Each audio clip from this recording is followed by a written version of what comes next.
लीला प्रभु जी प्यारी प्यारी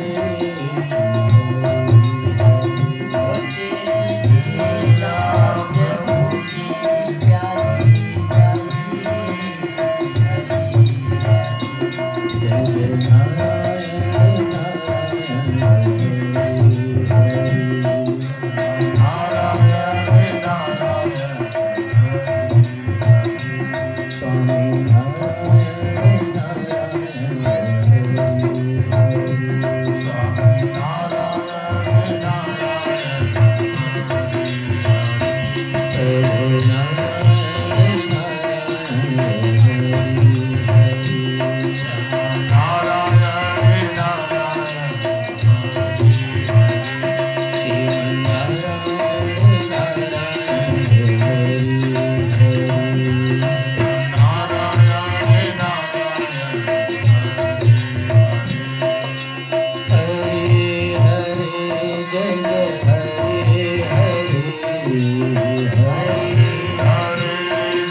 नारायण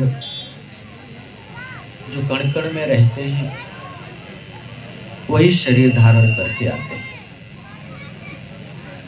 लोगों के कल्याण का मार्ग खोलते हैं।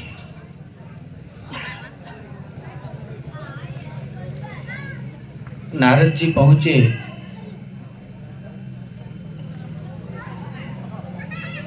नारायण की शरण में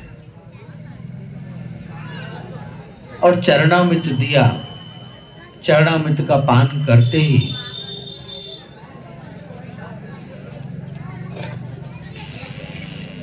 भगवान कृष्ण स्वस्थ हो गए।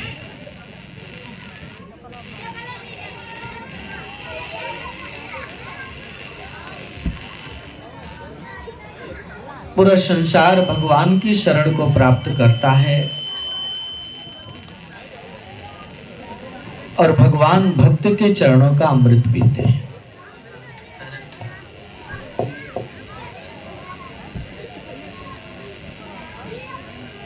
भक्त भगवान की शरण में और भगवान भक्त की शरण में। भक्त भगवान की कथा है, भक्त भगवान की महिमा है, भागवत कथा।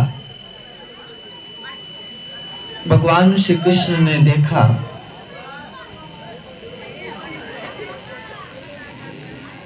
कि अब समय हो चुका है इस धरती से विदा होने का। अपनी लीला समेटने का समय हो चुका है।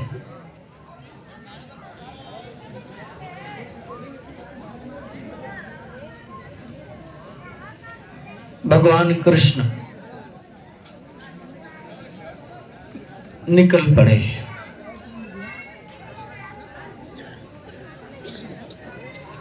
एक पेड़ के नीचे बैठे थे।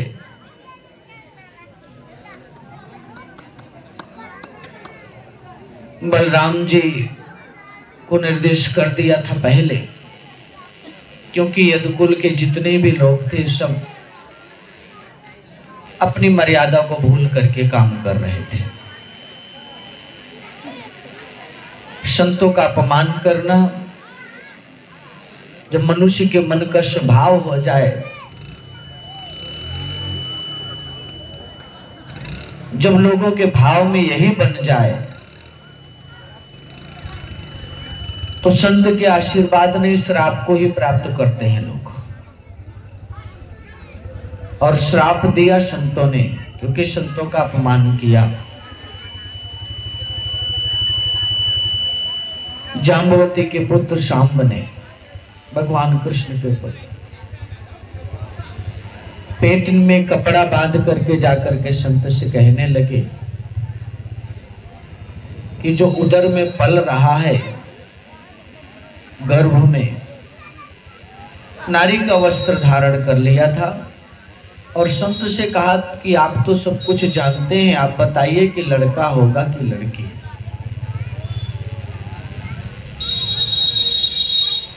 संत जो भगवान कृष्ण के दर्शन करने के लिए, नारायण के दर्शन करने के लिए सागर के किनारे, समुद्र के किनारे अपना स्थान बना लिए थे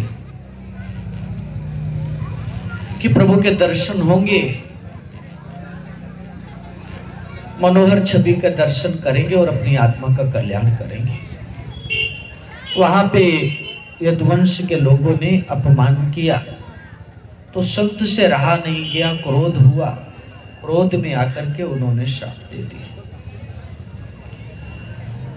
कि जाओ, जो भी जन्म लेगा तुम्हारे गर्भ से, उसी से तुम्हारे कुल का विनाश होगा। तुम्हारे कुल का विनाश उसी से होगा। जब ये बात सुनी, समस्त यादव वंश के लोग घबरा गए। भगवान कृष्ण को पता चला कि ये श्राप संतों के द्वारा मिल चुका है। प्रभु समझ गए कि लीला समेटने का समय हो चुका है।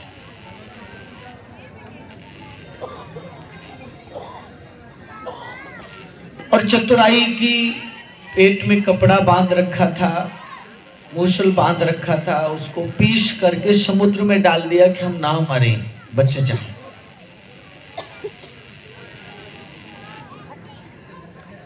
वही एल्गा नामक घास बनी। समुद्र के किनारे जो यदुवंशियों का संहार हुआ, आपस में लड़ करके सभी लोग मृत्यु को प्राप्त हुए। और एक तिनका मछली खा गई और बहेलिया ने उस मछली के अंदर जो तिनका था, उसी की तीर के ऊपर नोक बना करके भगवान कृष्ण को समझा कि वो एक पक्षी है या कोई पशु है। समझ नहीं पाया कि भगवान कृष्ण पेड़ के नीचे छुप करके बैठे हैं और उनके पैर में तीर चला दिया। उसी से भगवान कृष्ण भी इस संसार से प्रयाण किए, जाने का बहाना बनाया। पिछले जन्म में बहेलिया को छुप करके मारा था और इस जन्म में छुप करके बहेलिया ने उनको मारा, छुप करके मार चलाया। और जब भगवान कृष्ण के पैर में लगा तो आह निकल गई। जब मानव की आवाज सुनी तो बहेलिया दौड़ते हुए वहां पहुंचा और रोने लगा, मुझे क्षमा कर दीजिए प्रभु, मैं नहीं जानता था। प्रभु मुस्कुराए कि ये मेरी ही रचना थी, ये मेरी इच्छा थी, मेरी इच्छा से तुमने बाण चलाया है, क्योंकि इस संसार से लीला समेटने का समय आ गया। उद्धव जी पहुंचते हैं जहां भगवान कृष्ण है, अर्जुन पहुंचते हैं, दोनों को उपदेश किया, उद्धव को समझाते हैं, गुरु की कथा सुनाते हैं। 24 गुरुओं की कथा भगवान कृष्ण समझाते हैं, गुरु की महिमा बताते हैं। इस संसार में जाना तो सबको है, जीवन में गुरु नहीं है तो कल्याण संभव नहीं है। इसलिए गुरु की शरणागति को प्राप्त करें।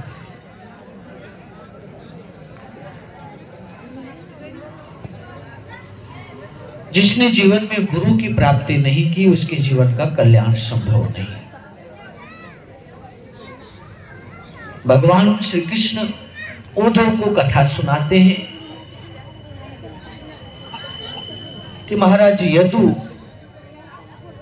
जिस समय जा रहे थे तो देखते हैं कि सामने से एक संत आ रहे हैं और उनके चेहरे पे बड़ी शांति है, प्रसन्न चित्त है। संत को देख करके महाराज यदु के मन में विचार आया कि मैं महाराजा हूं, लेकिन मेरे जीवन में शांति नहीं है। चरणों में गिर गए और कहते हैं कि प्रभु,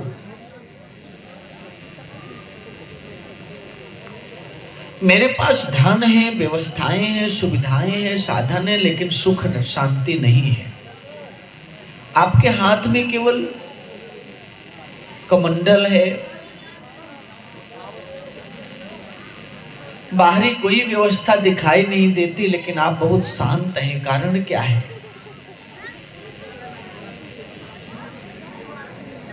मैं इस शांति को प्राप्त करना चाहता हूं, मुझे ये शांति कैसे मिलेगी? तो दत्तात्रेय महाराज जी बताते हैं कि जीवन में गुरु की आवश्यकता है। जब तक जीवन में गुरु नहीं है,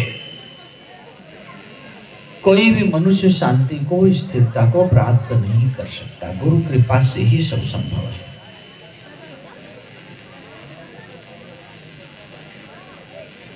गुरु की महिमा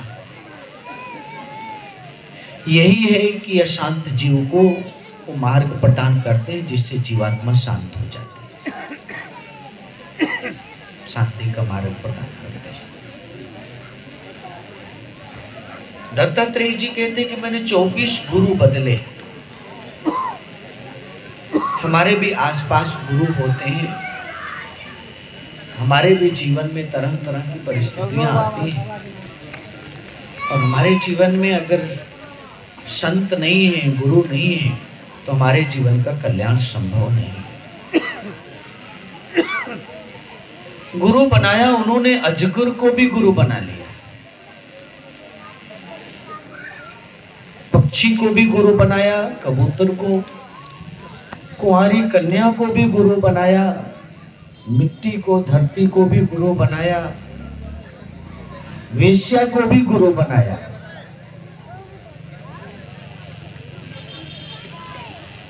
चौबीस गुरु हुए हैं दत्तात्रेय जी के जीवन में। जिसकी जीवन में सीखने का भाव है, सीखने की लगन है, समझने की जिज्ञासा है, कुछ पाना चाहता है, तो वो प्राप्त कर लेता है। जो कुछ समझना नहीं चाहता, जो सीखना नहीं चाहता, और जीवन में शांति को प्राप्त नहीं हो पाता। दत्तात्रेय जी कहते हैं कि मैंने गुरुओं से जीवन का मर्म सीखा। हवा को भी गुरु बना लिया। मनुष्य सीखना चाहे तो किसी से भी सीख सकता है। जीवन में शांति को प्राप्त करना चाहे तो प्राप्त कर सकता है, नहीं चाहे तो साक्षात नारायण भी उसको नहीं समझा सकते हैं।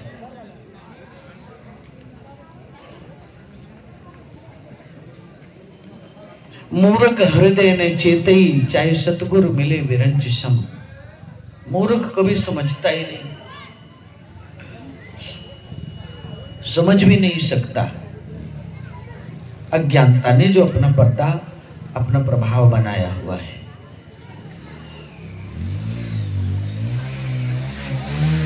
हवा बह रही थी, दुर्गंध से होकर के बहती है तो दुर्गंध आने लगी, और फूल की खुशबू से होकर के बह रही थी तो सुगंध आने लगी।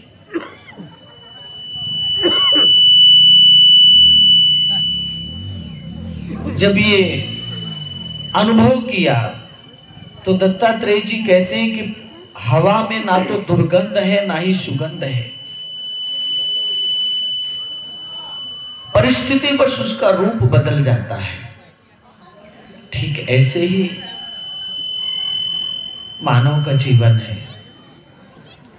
बुरे लोगों के संग में रह करके वो बुरा बन जाता है, अच्छे लोगों के संग में रह करके अच्छा बन जाता है। ना तो अच्छाई को जानता है ना बुराई को जानता है, संग का प्रभाव उसको प्रभावित करता है। लेकिन दोनों से परे वो परम आनंदमय स्वरूप है जीव का, चेतनामय। जो आनंदमय स्वरूप है उसको वो जान नहीं पाता, वो ढका रहता है। जैसे हवा में ना तो सुगंध है ना ही दुर्गंध है, दुर्गंध का सहारा लिया, साथ किया तो दुर्गंध महसूस होने लगी, और सुगंध फूल का साथ किया तो सुगंध होने लगी।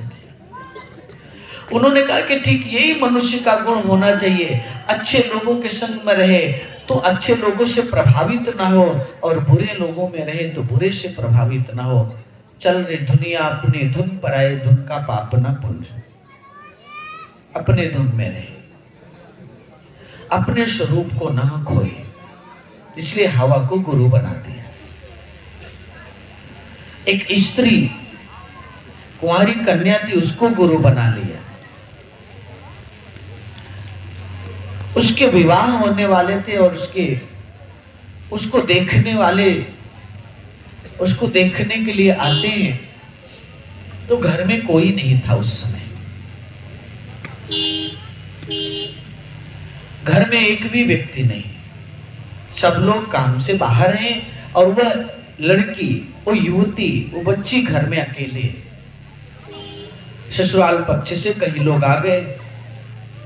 अब उसने सोचा कि इनको पानी देना है, घर में पानी देने के लिए कोई मिष्ठान, कुछ पदार्थ भी नहीं है, कोई व्यवस्था भी नहीं है। घर से बाहर निकले तो घर का सम्मान खत्म होता है। बाजार से जाए कोई सामान लेकर के आए तो घर का माता पिता का सम्मान खत्म होता है। इसलिए सोच रही है, मन में आया कि घर में धान पड़ा हुआ है तो उसका चूड़ा बना देते हैं कूट करके। कूटने के लिए मूसल उठाया, हाथ में चूड़ी बहुत सारी पहन रखी और चूड़ी बजने लगे, कंगन बजने लगे।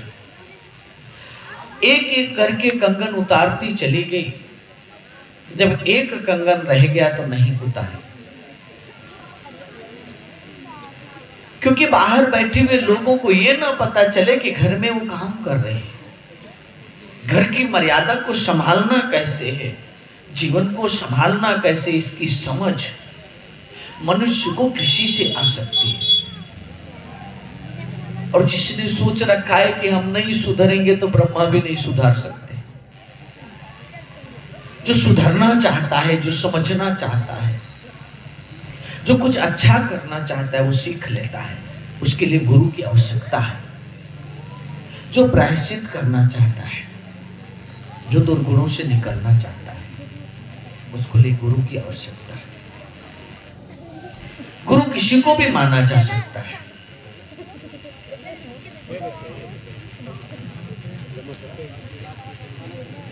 लेकिन सतगुरु की आवश्यकता है।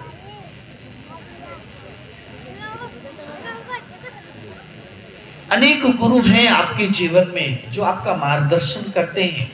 जन्म लेते ही माँ गुरु स्वरूप है, वो बताती है कि तुम्हारे पिताजी हैं, माताजी हैं, बुआ हैं, ताई हैं, ताया हैं, दादा हैं, दादी हैं, पड़ोसी हैं। रिश्तों की पहचान, परिवार की पहचान, शब्दों की पहचान मां कराती, वो भी गुरु है। फिर भी गुरु की आवश्यकता। घर में पूजा पाठ, घर की शांति के लिए पूजा करते, वहां भी गुरु की आवश्यकता है। कर्मकांड होता है, उसमें भी गुरु की आवश्यकता है। मंत्र जाप होता है तो उसमें भी गुरु की आवश्यकता है। हर समय गुरु की आवश्यकता है। और जब तक जीवन में सतगुरु नहीं है तब तक जीवन का कल्याण संभव नहीं। इन सब गुरुओं के बाद भी सतगुरु का होना अति आवश्यक है। जीवन में सतगुरु नहीं है तो जीवन का कल्याण संभव नहीं है। और यह बात दत्तात्रेय भगवान महाराज यदु को समझाते हैं। 24 गुरुओं की कथा भगवान कृष्ण उद्धव जी को सुनाते हैं और कहते हैं कि ये श्रीमद् भागवत कथा जा करके, क्योंकि महाभारत युद्ध के बाद कुरुवंश की और पांडव वंश की जितनी स्त्रियां हैं सब अनाथ हो गई हैं, असहाय हैं। उन सबको प्रभु की कथा सुनाओ, उनका जीवन सत्कर्म की ओर बढ़ जाए, प्रभु की ओर बढ़ जाए, कहीं वो बुराइयों में उलझ करके अपने जीवन को कहीं गलत रास्ते पर न ले जाए। उनको बड़ा समझा करके उद्धव जी को भेज दिया, जाकर के भागवत कथा का आयोजन करो। कृष्ण भगवान के वंश की जितनी भी नारियां हैं सब पुरुष आपस में लड़के मर गए, लेकिन कुल की स्त्रियां असंख्य स्त्रियां 16,000 रानियां तो भगवान कृष्ण। उन सब का मार्गदर्शन करो, उनके लिए कथा का आयोजन करो और उसके लिए वज्रनाभ को और परीक्षित जी को संदेश दो कि वो नगर के परिवार के कुल के समस्त नारियों को जो बचे हुए हैं युद्ध के बाद उन सबको लेकर के आए और कथा सुने। कथा की व्यवस्था की गई। परीक्षित जी आए तो परीक्षित जी को कथा सुनने के लिए उद्धव जी ने मना कर दिया कि अभी आप कथा नहीं सुन सकते। भगवान कृष्ण के प्रपौत्र वज्रनाभ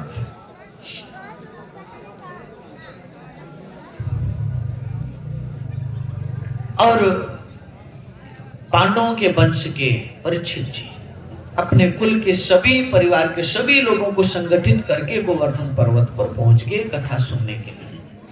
कल्याण की कथा, आत्म कल्याण की कथा। परीक्षित को मना कर दिया कि परीक्षित तुम्हारे लिए कथा नहीं है, इस समय कलयुग का प्रवेश हो चुका है।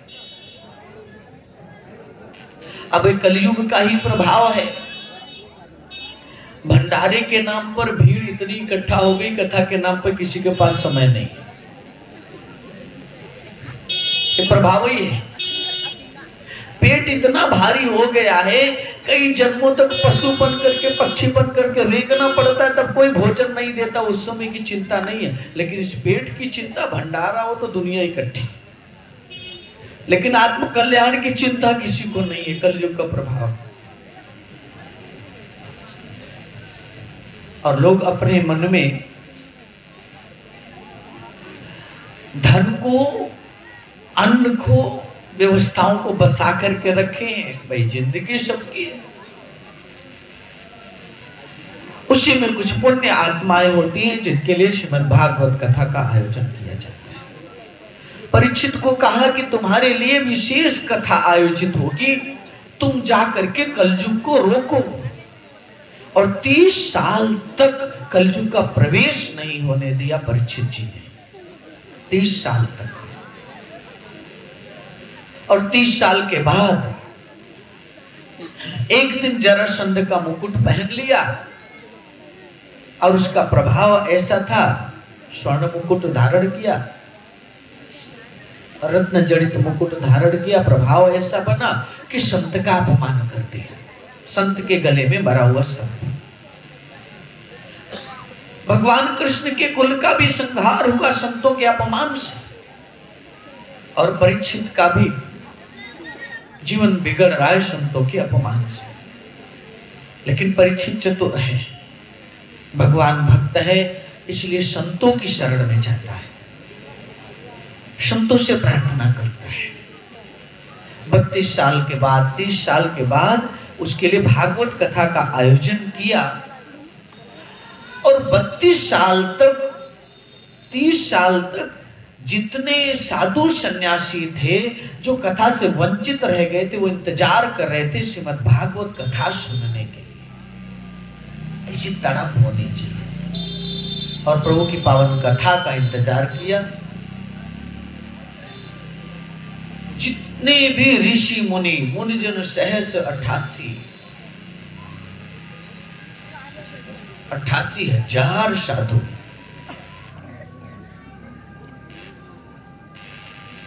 अनेकों संत पहुंचे कथा सुनने के लिए, अपने आत्म कल्याण की कथा, आत्मा का कल्याण कैसे। और जब सुनाते हैं सुखदेव भगवान, मार्ग प्रशस्त हुआ,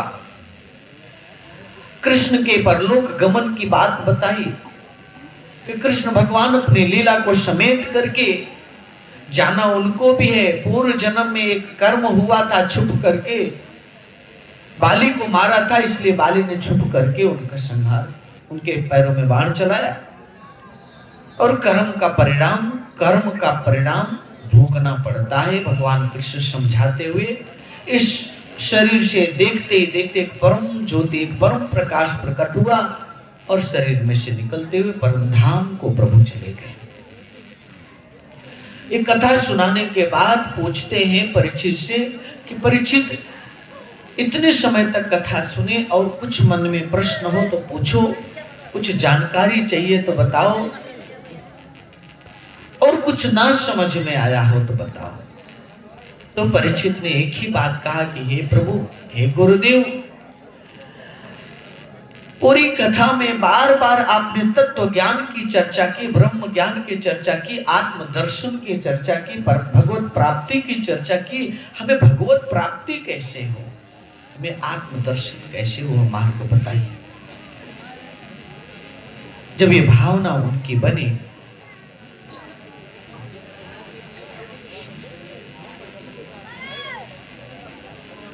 तो सुखदेव भगवान ने उनके सर पे हाथ रख करके तीसरा नेत्र खोल दिया और अंतर जगत में ईश्वर के साक्षात्कार करा दिए। क्योंकि इतने समय तक कथा के साथ साथ ज्ञान, विज्ञान, भक्ति, वैराग्य सबकी बातें बताई थी। यम, नियम, आसन, प्राणायाम की चर्चा, सतगुण, रजगुण, तमगुण की चर्चा, पंचकोश की चर्चा, समाधि विज्ञान की चर्चा, सृष्टि रचने की क्रम की चर्चा, सारी जानकारियां हस्तगत कर चुके थे। बस ज्ञान मिलना बाकी था और तब तो ज्ञान मिला, परीक्षित की समाधि लग गई। और उसी समय तक्षक नाग आता है। यद्यपि चारों तरफ फूल बिछाए गए थे कि फूल की खुशबू में मस्त हो जाए, तक्षक नाग उनको ना डसे, लेकिन तक्षक नाग पहुंचता है। चारों तरफ दूध फैले हुए थे, दूध पी करके सर्प मस्त हो जाए, ना डसे, लेकिन सर्प ने, संतों का श्राप था दशा। लेकिन दशा किसको? परीक्षित के मृत शरीर। परीक्षित उस समय शरीर में नहीं थे, क्योंकि ध्यान के ऊपर वो विधि जान चुके थे। आत्मा को, कल्याण के परम मार्ग को सुखदेव जी महाराज जी की कृपा से जान चुके थे। इसलिए वो ध्यान लगा करके समस्त इंद्रियों के द्वार को रोक करके भ्रूमध्य में प्राण को स्थित किया।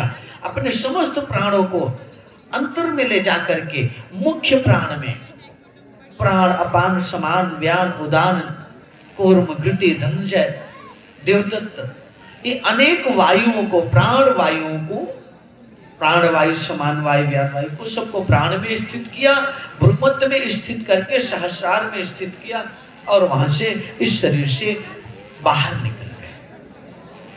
अपने शरीर को छोड़ दिए, उनका शरीर ध्यान में बैठा था। ऐसे समय में तक्षक नाग उसको डसता है, उनके शरीर को।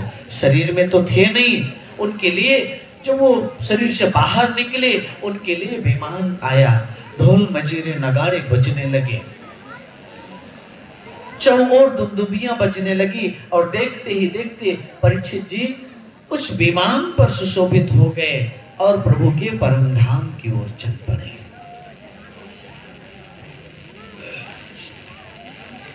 ये भागवत कथा प्रभु के परम धाम को प्राप्त करने की कथा है। और पिछले 6 दिनों से आपने अनेक विचार श्रवण किए कथा के माध्यम से। और आज सप्तम दिवस, अंतिम दिवस।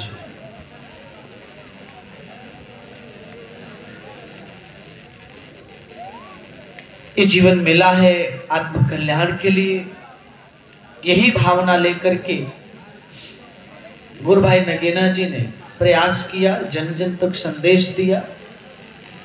परिवार के माताएं, बहनें, बच्चे, पिता, सभी लोगों ने जन जन में जाकर के सेवाएं, घर में सेवाएं, घर के सभी लोग लगे हुए थे सेवा में। हम भी उस कल्याण की ओर बढ़ पाए, प्रभु की कृपा को प्राप्त कर पाए। एक ही भावना थी, मानव कल्याण की ओर बढ़े।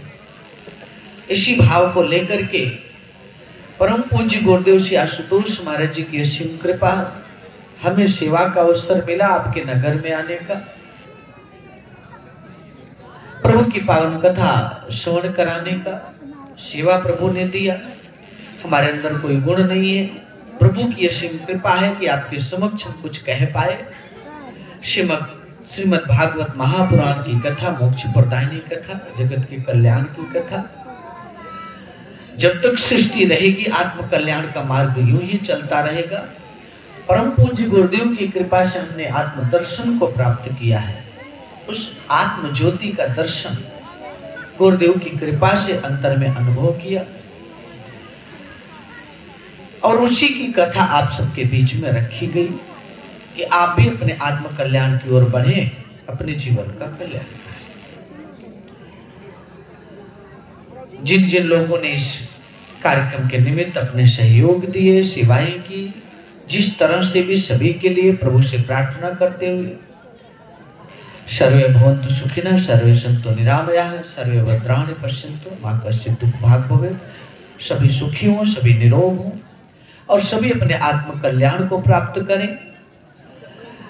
अनेक दिनों में जो प्रभु की पावन कथाएं हुई, उन कथाओं के मध्य में कोई ऐसा विचार जो आपको प्रेरणा दिया हो, तो आप भी गुरु की शरणागति हो।